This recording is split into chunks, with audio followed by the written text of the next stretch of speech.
Cara, o pessoal sempre zoa a gente por causa da idade, né? Eu e você Pra somos caramba. os mais zoados, Aham. né? Tipo, fritada e tudo mais. A gente vai falar da fritada também. É. Mas por que, cara, que pegaram a gente pra quê? Porque tem gente também, o Márcio Américo, tem outros caras mais velhos. Mas eu e você ficamos marcados como os velhos da comédia. Porque dessa geração nós somos os mais velhos. É que nem esses dias eu fiz uma entrevista com os caras me entrevistaram do Cacete Planeta, daí o Hélio de La Penha falou, porra, os caras chamam você de velho, imagina o que somos nós. Eles são mais velhos que a gente, não são? Porra, muito mais, Eles né? têm o quê? Perto de 60? 60, já tem Caralho. 60 eles, sim.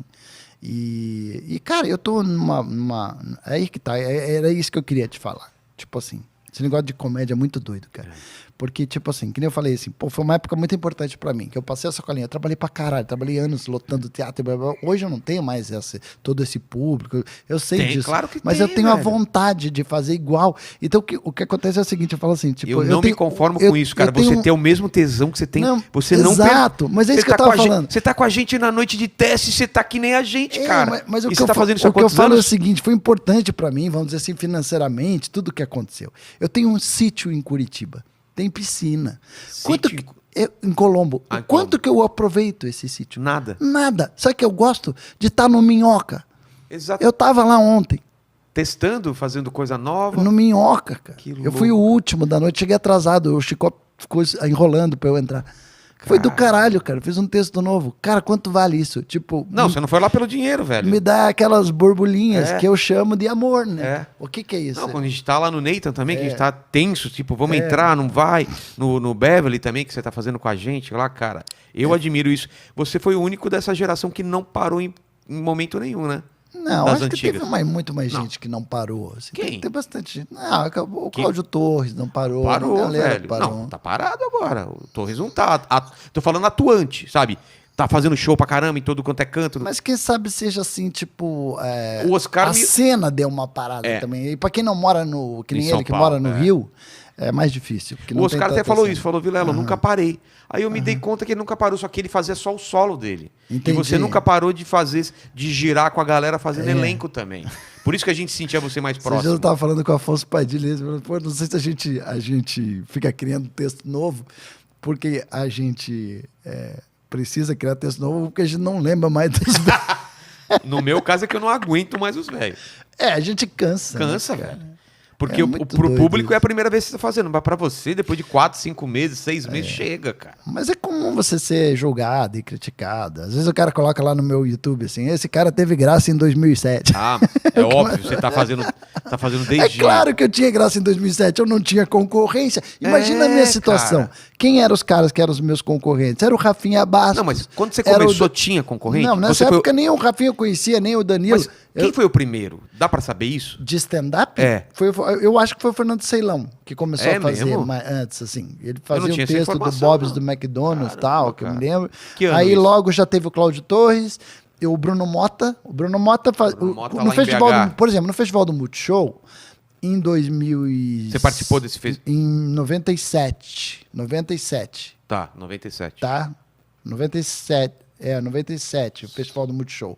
Eu fiz uma sketch que eu tirava sarro daquelas vozes de programa de teleshop. Tá. Eu fazia já um pouquinho do Elvis Lay e eu fazia umas patricinhas de Curitiba. Nada era stand-up. O Bruno Mota já entrou com texto no ano seguinte. Ou seja, 98, ele já entrou com um texto que já era meio stand-up. Era ele, não Era sei se era ele. stand-up, era ele de cara limpa. Tá, E ele falava sobre propaganda de sabão em pó. tá. Pô. Então já era um pouco stand-up. Então o Bruno Mota, quem sabe Bruno seja... Mota, o Ceilão. eu, apesar de eu ter a fama muito porque eu Explodiu apareci primeiro, e muita gente se baseou em mim porque de repente eu também não conhecia o texto dele, mas o Fernando Ceilão começou e parou, né, cara? Então ali também foi Ele parou, vamos dizer, cara. estrategicamente foi o que ele achou que foi melhor pra ele, né? Mas tipo assim, um relato assim de Risorama era ruim de entrar depois dele. Ele era um cara que ele era bem Ele era a galera bom. gostava muito dele, assim, nos Risoramas. E ele foi pra carreira de ator e tal. Depois ele voltou, fez o Risorama. primeiro Não foi mal, mas tipo, não foi mais aquela explosão que eu via. Tipo, Não, eu assim, fiz inclusive. Quem sabe porque a essa galera. Essa volta, inclusive, eu tava nesse dia que ele voltou. Então, é porque aí Quando o começou stand-up o já não era mais tipo assim, um cara sem. Tipo, no meio de um monte. Olha quem era o line-up. O line-up foi o primeiro Risorama. Eu tô falando primeiro. de 2004. O primeiro foi em 2004? 2004. Caramba, eu entrei Léo em Lins na 2009. plateia. O Léo Lins na plateia. Léo Lins morava Não em Curitiba. fazia. O Léo Lins falou, porra, que legal que vocês estão fazendo isso. O Léo Lins queria muito fazer humor já. Ele já fazia, de certa forma, e ele era mágico. E ele fazia mágica com um pouco de humor. Tá. E ele já conhecia, ele já sabia o que era o stand-up. O Léo Lins sempre foi um cara muito CDF. Ele foi assistir o primeiro Risorama na plateia. Ele viu Bruno Mazeu, Renata Castro Barbosa, Gorete Milagres, que era a grande explosão na época, porque ela era muito famosa. Ela era já era rica. Tá. Porque ela já tinha casa no Alphaville. Ela chegou a ganhar salário absurdo do Silvio Santos lá. Coitado.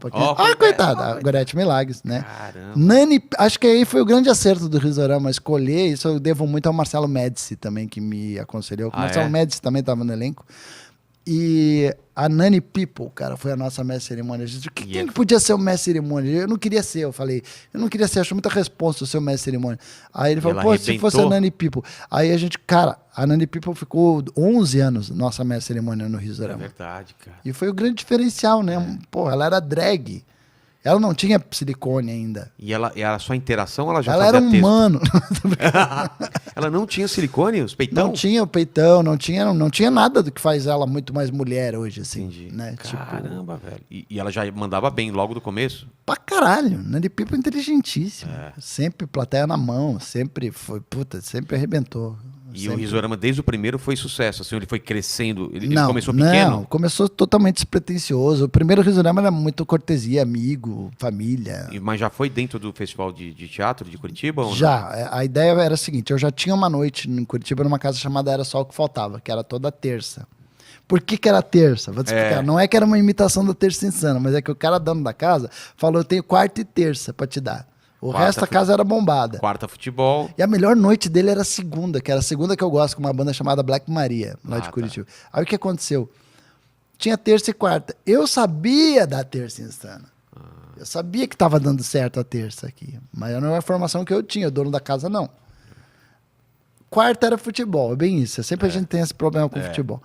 Aí eu cheguei pro dono da casa e falei, cara, a noite está derrubada, certo? Você não tem nada nessa noite. Né? Eu quero, mas eu quero a bilheteria. E você fica com a bebida e você comida. fica com a bebida. E o cara aceitou sorrindo. Claro. Jamais ele achou que ele ia precisar colocar 8 telões na casa. Como assim? Porque a casa era toda quebrada.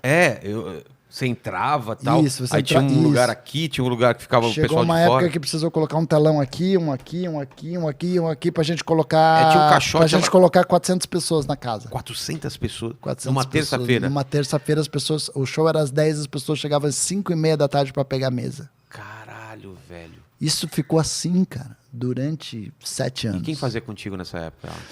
A gente chamava do Quarteto Fantástico. Era eu, o Miau Carraro, que só cantava piada, de começo, meio e fim, que é um grande amigo meu até hoje.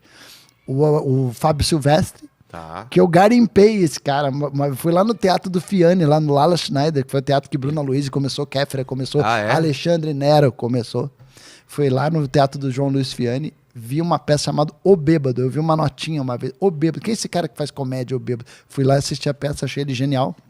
Ele é genial. Chamei ele pra fazer e foi muito importante pro Fábio Silvestre essa noite, cara. Porque não era só o que faltava, como era uma noite colaborativa, ele se sentiu à vontade pra arriscar. E como ele é um gênio, ele criou vários personagens sensacionais. Lá não era só o que faltava. Ele criou o Deverson, que era um surfista de Colombo. Tô ligado. Colombo é o nosso Osasco. Lá, né? A loira. Aí ele criou um garçom do Gato Preto, que é uma casa de final de noite lá de Curitiba. Ele criou, o motorista, ele criou várias coisas que até viram um sucesso na Praça Nossa depois. Caramba. Então não era só o que faltava, foi importante pro Fábio Silvestre também. Que legal. Assim como ele foi importante para mim. Porque ele era fixo, ele era o único que era fixo. Que ano que era isso do Era Só Que Falta? Isso foi em 2003. Não, 2003. Caramba. Teve um ano de Era Só Que Faltava e já começou o Risorama.